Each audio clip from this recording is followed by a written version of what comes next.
एक जंगल में कालू नाम का एक हलवाई रहता था। वे बहुत लालची था। वे कद में जितना छोटा था, शरीर से उतना ही मोटा था। उसकी दुम बड़े मटके के आकार की थी। उसकी मिठाई की दुकान बहुत मशहूर थी। वो मिठाई बेच के खूब पैसे कमाता, लेकिन अपने लालचीपन की वजह से वे मिठाई में बहुत मिलावट करता था। मिलावटी मिठाई के दाम भी ऊंचे रखता था। वो अपने ग्राहक से ज्यादा पैसे वसूल करने की कोशिश करता और लालची होने के साथ साथ बहुत मीठी मीठी बातें करके पंछियों को उल्लू बनाता। एक दिन कुछ मिठाई लेने के लिए कुछ ग्राहक उसकी दुकान पर आई थी।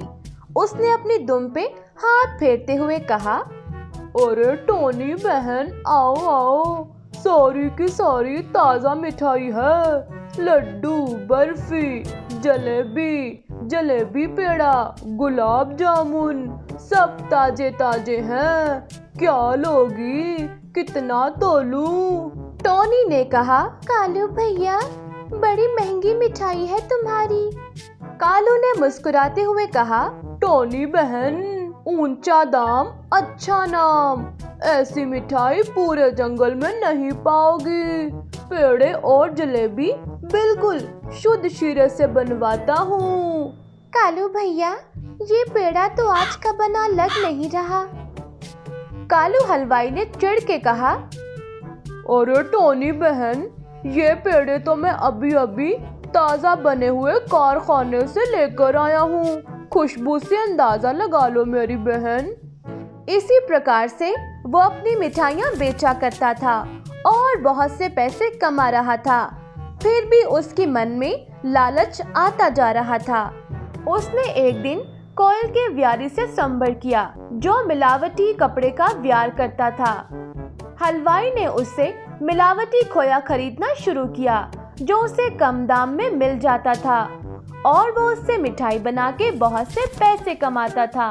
लेकिन इस तरह वो पंछियों की सेहत और धन दोनों के साथ खिलवाड़ कर रहा था। कालू हलवाई की पत्नी ने एक दिन उसको रोका और कहा, अरे आप ऐसा मत किया कीजिए। ये मिलावटी खोया आपके लिए बहुत बड़ी मुसीबत लेकर आ सकता है। कालू ने गुस्से में आकर अपनी पत्नी से कहा, अरे तू मेरे काम में टांग ना उड़ाया कर। व्यार में ये सब तो करना ही पड़ता है। एक दिन बहुत सारे ग्राहक कालू की दुकान से बहुत सारी मिठाइयाँ खरीदने आए। कुछ घंटों के बाद बहुत से पंछियों को फूड पॉइजनिंग हो गई। जिसने भी कालू की मिठाई खाई, वो सब के सब बीमार होके अस्पताल पहुंच गए। ये खबर पूरे जंगल में फैल गई। पुलिस कालू की दुकान पे पहुंच गई। थानेदार ने कालू से कहा, अरे तुम्हारी मिठाई खा के बहुत से पंछी बीमार हो गए हैं। तुम्हें हमारे साथ थाने चलना होगा।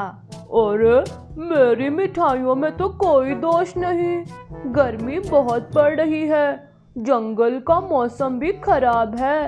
आप मेरी मिठाई खा के तो देखिए। फिर कालू ने धीरे से कहा, आप कहें तो घर के लिए 2-4 किलो तोल दूं?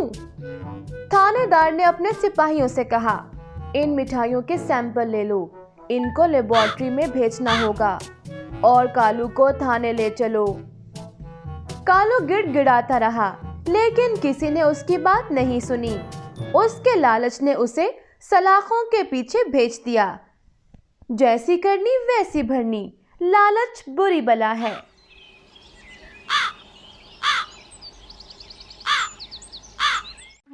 एक समय की बात है कि रानीपुर के जंगल में 4 मित्र, मीनू चिड़िया, कालू कौवा, बोनी उल्लू और मिट्ठू तोता रहते थे।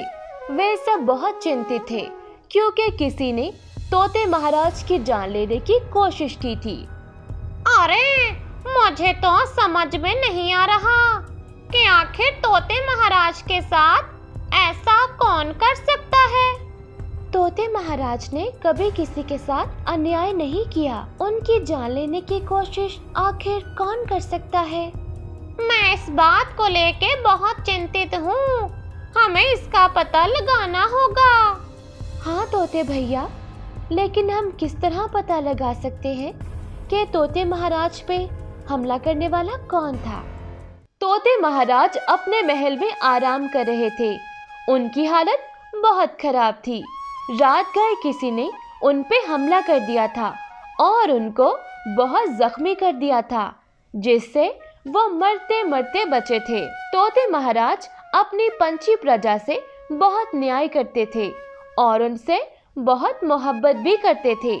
इसलिए उनकी सारी प्रजा तोते महाराज से बहुत मोहब्बत करती थी और उनके लंबे जीवन के लिए प्रार्थना करती थी। मिठू भैया, मुझे आपसे एक बात करनी है। अरे हाँ मीनू बहन, बोलो, क्या बात है? मिठू भैया, जिस किसी ने भी तोते महाराज पे हमला किया, वो ये तो जान गया होगा कि तोते महाराज अभी जीवित हैं। शायद वो दोबारा हमला करने की भी कोशिश करे। अरे हाँ मीनू बहन, ऐसा भी हो सकता है। हमें तोते महाराज की सुरक्षा के लिए उनके महल के करीब रहना पड़ेगा, ताकि उनको अकेला समझ के वो कातिल दोबारा ना आ जाए। मीनू चिड़िया और मिठू तोता तोते महाराज के महल के सामने पेड़ पर बैठ जाते हैं, ताकि अगर कोई उनके महल के जानिब जाने लगे तो उसको रोक दें। उनके पास सिर्फ उनके डॉक्टर बोनी उल्लू को जाने की इजाजत थी, क्योंकि वे इनका इलाज कर रहा था।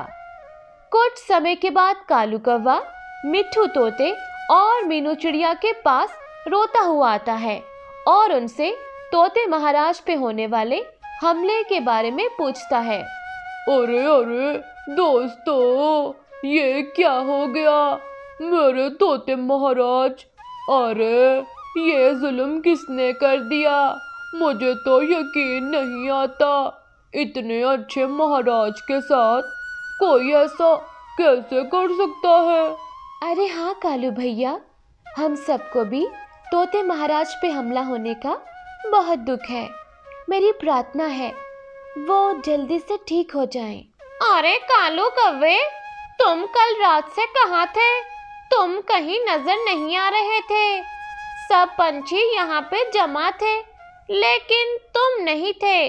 खैर तो है ना?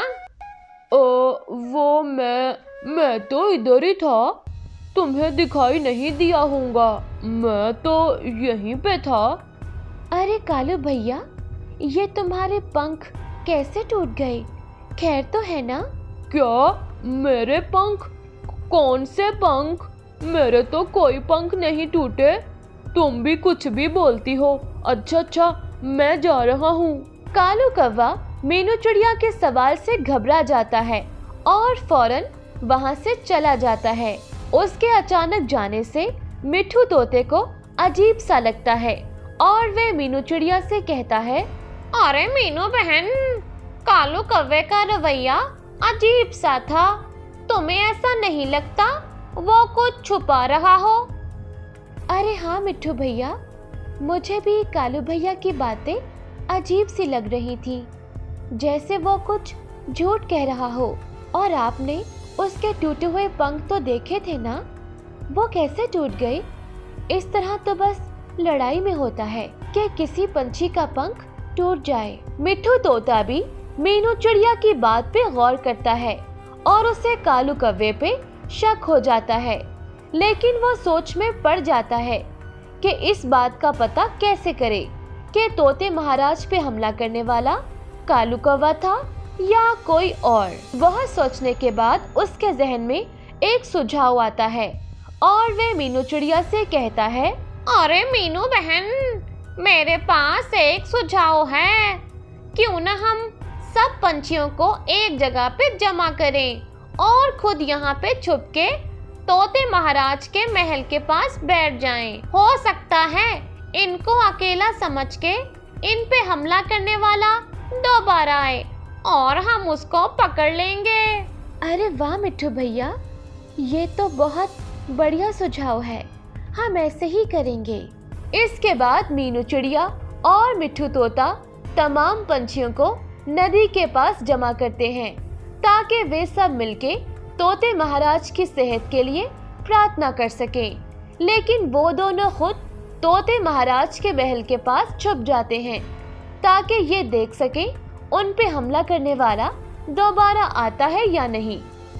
इतने में कालू कौवा तमाम पंछियों को नदी के पास प्रार्थना करता देख के जल्दी से जालिम गिद्ध के पास जाता है और वे दोनों मिलके तोते महाराज के महल की जानिब उड़ पड़ते हैं और उन पे हमला करने लगते हैं। ये देखते ही मिट्ठू तोता और मीनू चिड़िया शोर मचा देते हैं और नदी के पास प्रार्थना करने वाले तमाम पंछी महल में आ जाते हैं। अरे इस जालिम गिद्ध को मार दो, ये जालिम गिद्ध ही तोते महाराज को मारना चाहता है। अरे कालू कौवा भी इसके साथ मिला है, गद्दार कालू कौवे को भी मार दो। अरे कालू कौवा भी इसके साथ मिला हुआ है। सब पंछी जालिम गिद्ध को मार देते हैं और गद्दार कालू कौवे को एक पेड़ के साथ बांध के पूछने लगते हैं, कालू कौवे आखिर तुमने ऐसा क्यों किया? तोते महाराज को मारने के लिए गिद्ध का साथ क्यों दिया? बोलो। अरे बोलो, जवाब दो, हमें जवाब चाहिए। अरे दोस्तों, मुझे माफ कर दो। मैंने तोते महाराज से कहा था मुझे अपना वजीर बना ले, लेकिन उन्होंने मेरी बात नहीं सुनी। गिद्ध ने मुझसे वादा किया था अगर मैं उसके साथ मिलके तोते महाराज का खात्मा कर दूं, तो वो खुद जंगल का महाराज बनेगा और मुझे अपना वजीर बनाएगा। बस इसीलिए मैंने उसका साथ दिया, लेकिन मुझसे गलती हुई। तुम लोग मुझे माफ कर दो। अरे कालू कौवे, तुमने बहुत बुरा किया। तोते महाराज की जगह जालिम गिद्ध को महाराज बनाने का तुम सोच भी कैसे सकते हो? वो तो इतना जालिम था। तोते महाराज तो कितने अच्छे हैं।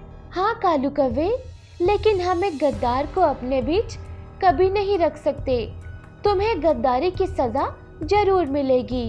अरे दोस्तों, मार दो इस गद्दार को। तमाम पंछी मार मार के कालू कौवे को जान से मार देते हैं ताकि आइंदा कोई भी पंछी गद्दारी के बारे में ना सोच सके।